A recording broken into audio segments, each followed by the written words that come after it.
안녕하십니까. 해암요양병원 이재영 원장입니다. 오늘은 지난 시간에 예고했듯이 대사치료에서 세 번째 영양소인 지질, 지방, 대사에 대한 얘기를 해보고자 합니다.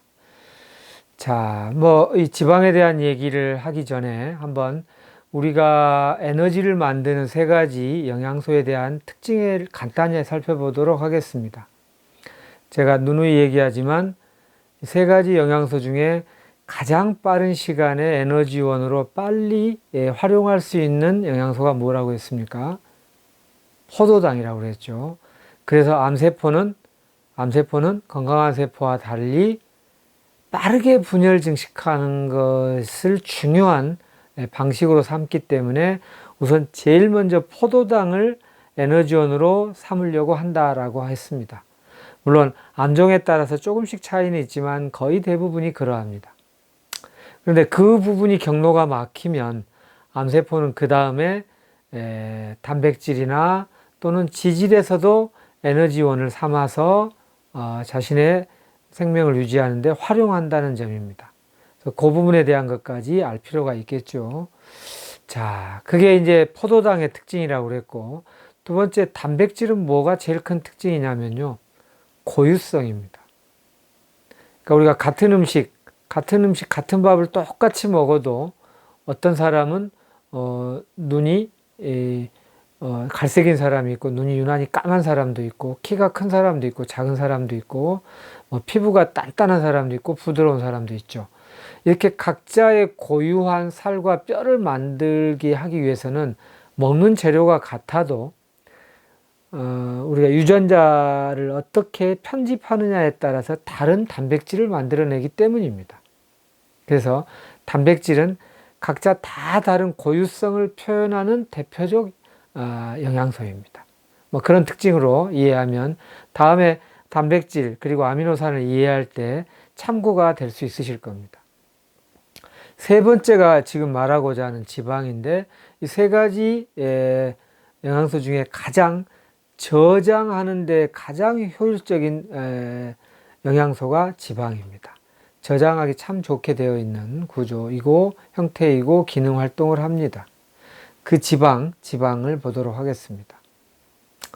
그리고 그 지방은 방금 말한 에너지를 저장하는 기능뿐 아니라 또 하나가 중요한데요. 생명의 기본 단위인 세포, 그리고 세포를 구성하는 세포막이 이중 지질막으로 되어 있다. 이렇게 되어 있어요. 하나는 친수성, 하나는 소수성의 두 머리를 이렇게 내밀고 가지고 있으면서 어떤 요소가 이 안으로 들어오게 할 것인가 아닌가를 마치 회전문이 딱 리셉터가 받아가지고 안으로 휙 들이듯이 하는데요. 그런 작동을 리피드 레프트, 뗏목이라고 표현합니다. 지질 뗏목이라고 표현하죠. 그래서 depart, 창고처럼 시그널링 모레큘의 창고처럼 작동한다 이렇게 표현하고요. 거기에 대한 간단한 도식이 이렇게 표현되어 있는데요. 짧게 이런 용어들이 자주 등장하니까 좀 보도록 하죠. 렉틴이라고 하는 것, GPI 프로테인이 있을 때 여기가 뗏목 역할을 하는 것들입니다. PDGFR, 이게 플레이틀리트 디라이브드 그로스 팩터 리셉터라고 하는데요. 플레이틀리트가 이게 우리가 알고 있는 혈소판이죠.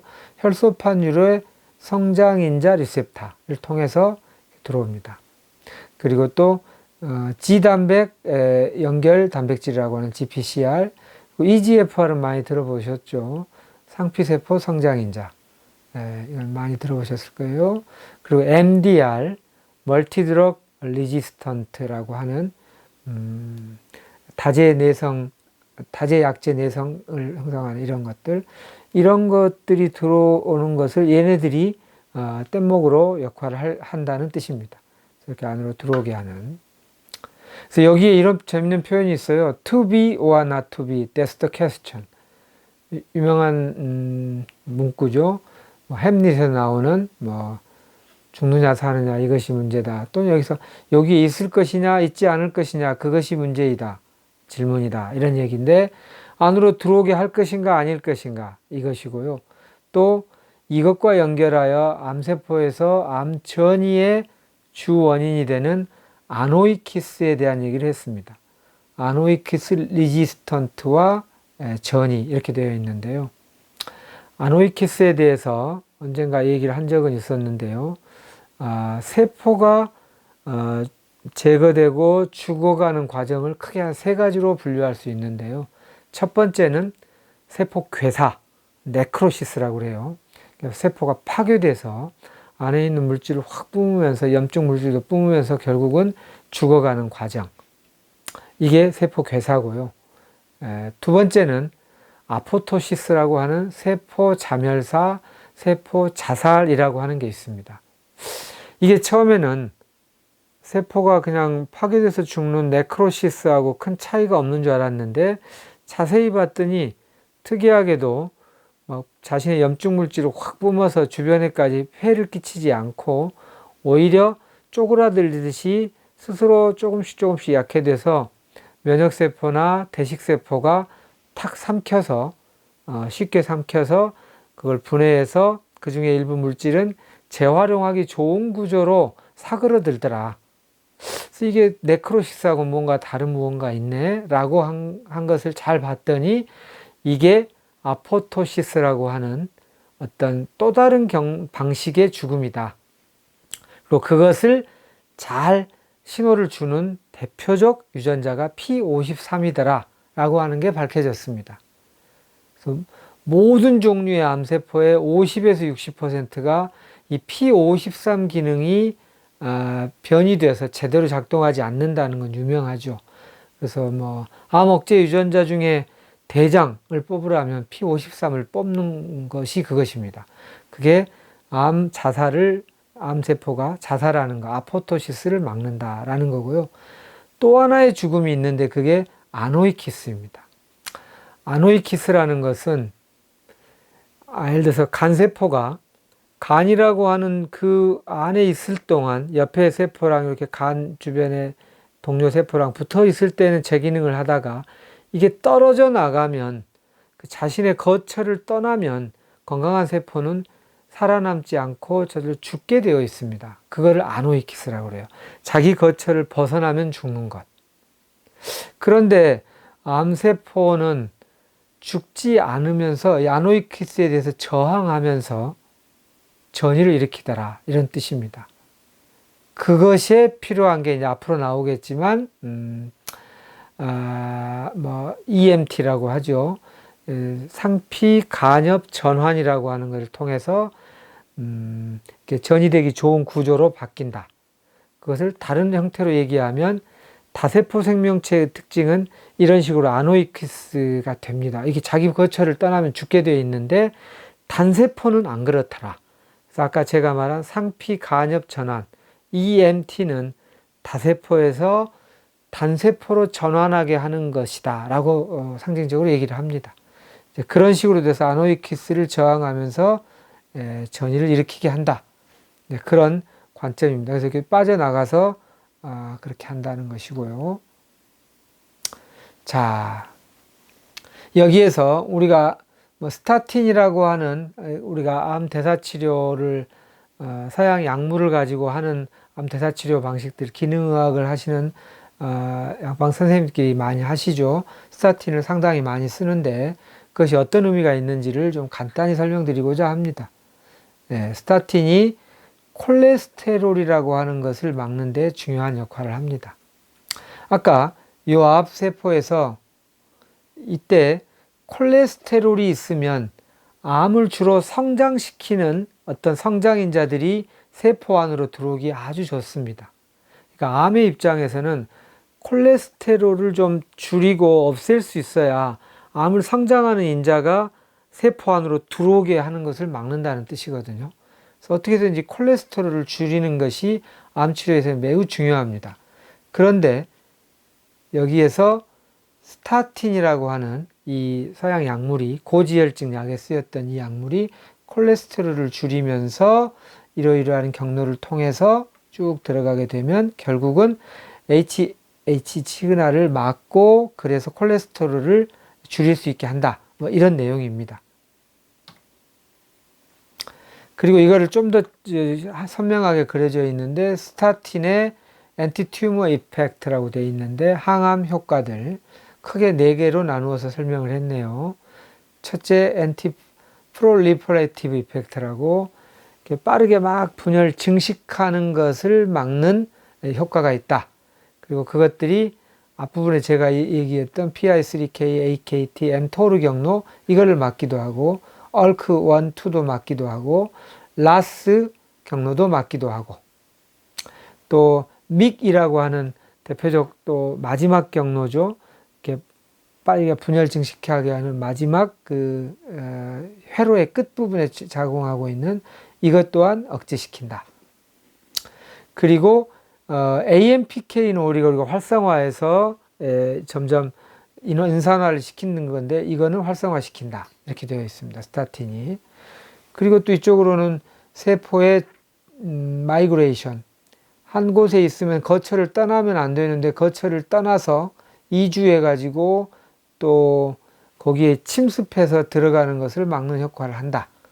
그것이 뭐 VEGF, 뭐 이렇게 혈관 내피 성장인자를 억제시키거나, 이건 다 억제시킨다는 뜻입니다. 뭐 이런 식으로. MMP, 이것도 유명하죠. 이거를 막기도 한다. 그리고 이 카데이린이라는 것은 오히려 활성화시키는데, 이 카데이린이라는 것은 아까 제가, 어떤 세포가 전이하기 위해서 필요한 게 상피세포가 있을 때는 서로 주변과 딱 쫀쫀하게 연결되어 있어서 떠나면 죽게 되어 있는데 이게 단세포가 되면서 이렇게 세포를 벗어나고 혈관을 뚫고 들어가서 혈관을 따라서 간 다음에 다시 또 혈관을 뚫고 들어가서 어느 조직인가에 침습해서 들어가는데 그렇게 할 때 세포 간에 쫀쫀하게 연결하는 데 필요한 게 이 카데이린입니다. 이게 쫀쫀하게 연결되어 있으면 뚫고 나가서 전이하는 걸 막아준다라고 되어 있고요. 이 카데이린을 돕는 물질에 대한 얘기는 제가 한 것 같은데요. 비타민C가 중요한 작용을 하고요. 또 하나는 콜라겐이 중요한 작동을 합니다. 그리고 이렇게 콜라겐, 뭐 비타민C가 많이 들어있는 음식물이 있는데요. 그게 명태를 말린 북어 껍질에 많이 있습니다. 그래서 우리가 저희 해암의 저희 병원에서 하고 있는 치유식에는 북어 껍질을 항상 기본적으로 육수로 많이 활용하는 이유이기도 합니다. 자, 이 카데이린은 스타틴이 활성화시킨다 이런 뜻이고요. 그 다음에 이쪽으로 가면 프로 아포토틱 이펙트, 아까 아포토시스, 세포 자살을 잘 편의돼서 그걸 활성화시키는 영향을 미친다라는 뜻이고요. 세포 자살을 안 일어나게 하는 것들 중에 대표적인 게 BCL-XL이라든가 BCL2, NF-kappaB인데요. 염증 관련한 이 전사인자이기도 한데 이거를 억제시키고 또 이쪽으로 가면 박스는 오히려 거꾸로 그거를 막는 건 이걸 활성화시키고 캐스파제3도 마찬가지입니다. 연속적으로 세포가 빠르게 분열 증식하지 않게 좀 이렇게 암세포를 죽이는 어떤 뭐 처단자 경로라고도 하는 이쪽 그리고 푸텐 이런 것은 활성화시킨다 이렇게 되어 있고요. 그리고 요 밑으로 가면 CSC 이니비션이라고 되어 있는데 CSC가 캔서 스템셀 종양 암 줄기세포입니다. 암 줄기세포를 억제시킨다는 거고요. 그 중에 암 줄기세포 쪽으로 가게 하는 신호전달 경로의 대표적인 것 중에 옥트포, 나노그, 속스2 이런 것이 있는데요. 옥트포나 나노그를 억제하기도 한다. 그리고 아까 제가 말한 얍을 또 더 활성화시킨다. 이렇게 되어 있습니다. 얍이 이렇게 P가 마이너스로 되어 있는 것을 활성화시킨다. 이렇게 되어 있어요. 그래서 오히려 이거는 좋은 거라고 보는 겁니다. 네. 이렇게 플러스로 활성화되어 있는 것이 아니라 이렇게 마이너스 되어 있는 것을. 자, 이런 식으로 스타틴이 좋은 작동을 많이 한다. 그래서 스타틴이 고지혈증에만 쓸 일이 아니고 리퍼폴싱 스타틴의 또 다른 목표를 설정할 필요가 있다. 그래서 이거를 오프 라벨 드럭이라고 하죠. 거기 딱 라벨에 요때 써라 라고 하나는 정해져 있는 그 라벨대로 쓰는 것을 벗어나서 오프라이벌, 그렇게 쓰는 것을 오프라이벌 드럭이라고 하고, 그걸 같은 말로 표현하면 리퍼포싱이라고 합니다. 스타틴을 이렇게 활용할 수도 있다. 매우 일리 있는 말입니다. 다만 스타틴은 이제 단일 성분의 약제이기 때문에 빠르고 효과적인 점도 있지만,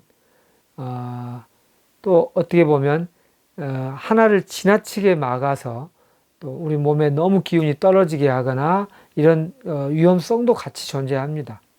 그래서 이거를 쓸 때에는 이 부분에 대해서 면밀히 관찰할 수 있는 어떤 의사 선생님과 상의해서 쓰는 것이 매우 중요하고요. 또 그럼에도 불구하고 저는 이제 한의사 입장으로서 스타틴의 이런 고지혈을 억제하는 기능을 할 뿐만 아니라 또 그런 부작용을 같이 줄이는 효과를 가지고 있는 한약제의 치료를 권유하는 바입니다. 그래서 한약에서는 이런 스타틴이 억제하는 그런 콜레스테롤을 포함하여서 한의학에서는 담음이라고 합니다. 담음. 그래서 한의학에서는 오래된 병, 난치병의 10개 중에 9개는 담음을 끼고 있다.